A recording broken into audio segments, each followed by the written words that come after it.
Hello friends, welcome to my channel. आज की इस वीडियो में हम लोग बात करेंगे इंडियन इकोनॉमी से रिलेटेड और इंडियन करेंसी से रिलेटेड। इंडियन करेंसी से रिलेटेड एक बहुत इंपॉर्टेंट चीज़ हम लोग डिस्कस करने वाले हैं इस वीडियो में।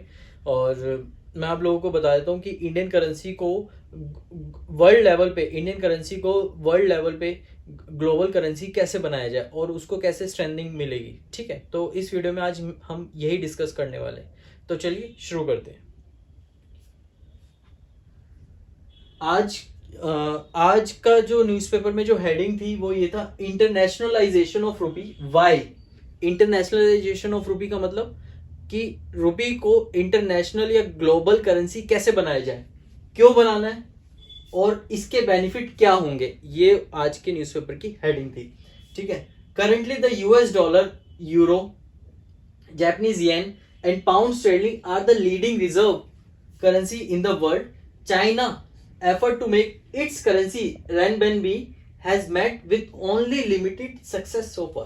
So अभी तक हम लोगों को क्या पता है कि यूएस का डॉलर, जापान का येन, यूरोप का यूरो और यूके का पाउंड, तो ये चार करेंसीज हैं जो वर्ल्ड लेवल पे अच्छी तरीके से डोमिनेट करती है। और कहीं ना कहीं सबसे ज़्यादा जो डोमिनेट करता है करेंसीज में वो है डॉलर। ठीक है, तो डॉलर की एक तरह से मोनोपोली है कि हर कंट्री को कहीं ना कहीं डॉलर यूज करना पड़ता है अपनी ट्रेड के गुड्स एंड सर्विसेज में। ठीक है, लेकिन अब चाइना भी अपनी चाइना की जो करेंसी है रेनमिनबी, ठीक है, उसको ग्लोबल करेंसी बनाने में वो लगा हुआ है और कहीं ना कहीं उसको कहीं ना कहीं सक्सेस मिल भी रही है। तो ऐसे ही इंडिया अपने इंडियन रुपी को कैसे ग्लोबल करेंसी बनाएगा, तो आज हम इस वीडियो में यही बात करने वाले। ठीक है, इंडिया का एम क्या है? Aim to make the rupee a global currency.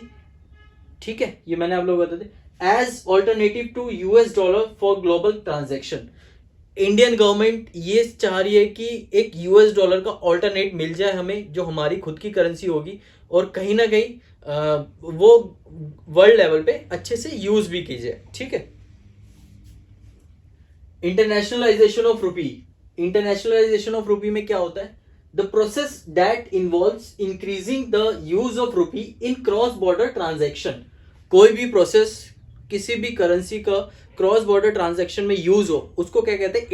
Internationalisation of currency. तो हम रुपी की बात करें तो यहां पर बोलेंगे इंटरनेशनलाइजेशन ऑफ रुपी। ठीक है, सो ये कुछ इमेजेस है, मतलब ये एक तरह से ये जो इमेज ये डिपिक्ट करती है कि मतलब आने वाले फ्यूचर में रुपी डोमिनेट कर सकता है वर्ल्ड को। ठीक है, नेक्स्ट,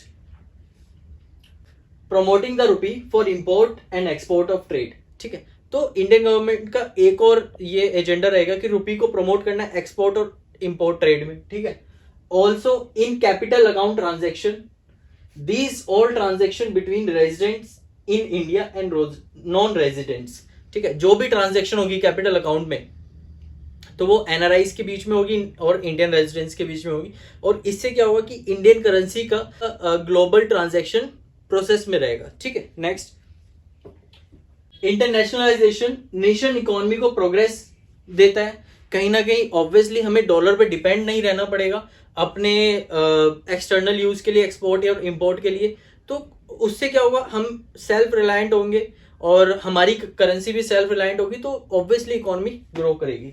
ठीक है, currency settlement, strong swap, forex market. तो एक तरह से करेंसी सेटलमेंट क्या होता है कि सपोज करो कि कोई भी ट्रांजैक्शन हुआ है बिटवीन द टू कंट्रीज, तो उनमें से किसी भी एक कंट्री अपने सेटलमेंट कर लेगी किसी भी करेंसी में कि हम लोग इस करेंसी में ट्रेड करते हैं। ठीक है, स्ट्रॉन्ग स्वैप अभी रिसेंटली बहुत देखा गया, इंडिया श्रीलंका में भी देखा गया है।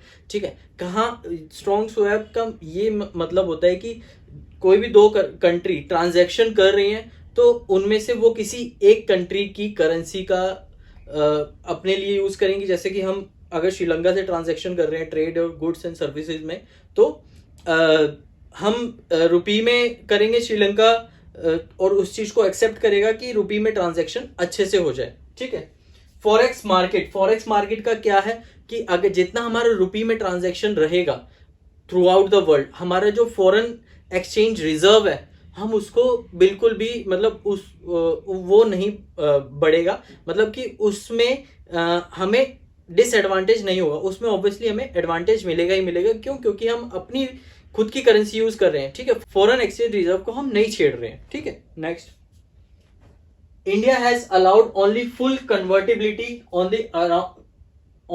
India has allowed only the full convertibility on the current account. India को करंट अकाउंट पे फुल कन्वर्टिबिलिटी मिल गया, मतलब कि इजीली किसी भी ट्रांजैक्शन में इंडिया रुपी को चेंज, मतलब डॉलर को चेंज कर सकता है रुपी में, ठीक है। यूएस डॉलर, यूरो, जापानीज, ये मैंने आप लोगों को बता दिया कि ये लीडिंग करेंसीज है, ठीक है।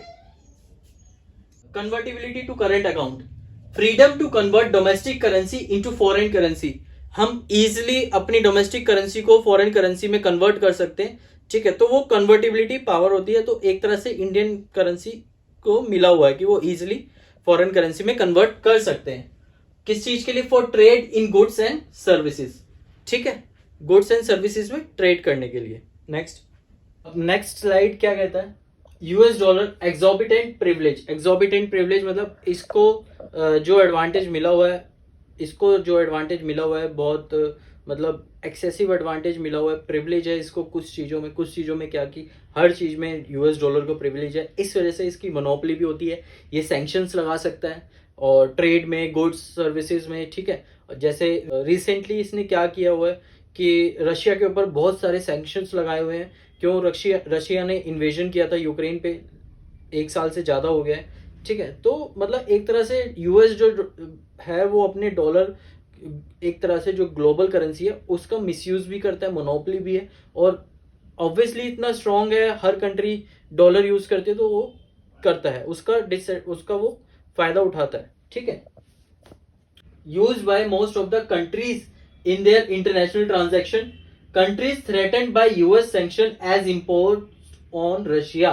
तो जो कंट्रीज हैं वो डरी हुई हैं कि रशिया के ऊपर सैंक्शंस लगा सकता है तो हमारे ऊपर भी लगा सकता है। तो एक तरह से वर्ल्ड लेवल पे भी यूएस डॉलर का एक ऑल्टरनेट ढूंढा जा रहा है कि क्या हो सकता है। तो इंडियन गवर्नमेंट इंडियन रुपी को लेके आ सकती है और बहुत अच्छा प्लेटफॉर्म है और कहीं ना कहीं इंडियन इकोनॉमी को बूस्ट मिलेगा, ठीक है। Monopoly of US dollar over the international trade, ये तो मैंने आप लोगों को बता ही दिया, ठीक है। Next slide. एडवांटेज क्या है इंडियन रुपी को अगर वो इंटरनेशनलाइजेशन हो जाता है तो? Use of rupee in cross border transaction mitigates currency risk. Cross border transaction जो रहेंगी उसमें जितना भी रिस्क रहेगा बिजनेसेस के लिए वो थोड़ा सा कम हो जाएगा, ठीक है। Improves the chance of Indian businesses to grow, obviously grow होने का चांस मिलेगा।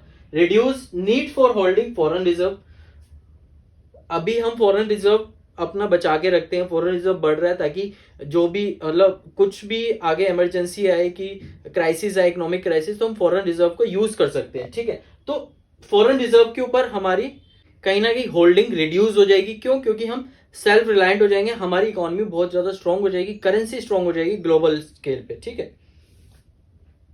Reduce dependency on foreign currency, ये तो अभी वीडियो में हम लोग डिस्कस कर ही चुके हैं। India will be less vulnerable to external shocks.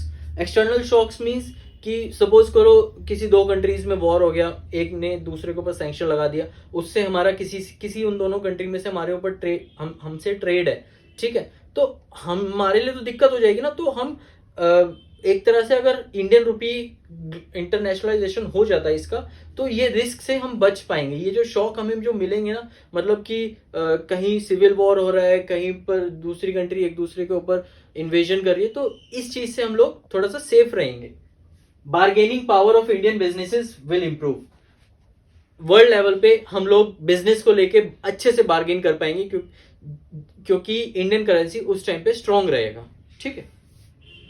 तो आज की वीडियो में यहीं तक था और होप आप लोगों को ये वीडियो पसंद आई होगी। इंडियन करेंसी से रिलेटेड थी, कैसे ये स्ट्रांग होगा वर्ल्ड स्केल पे।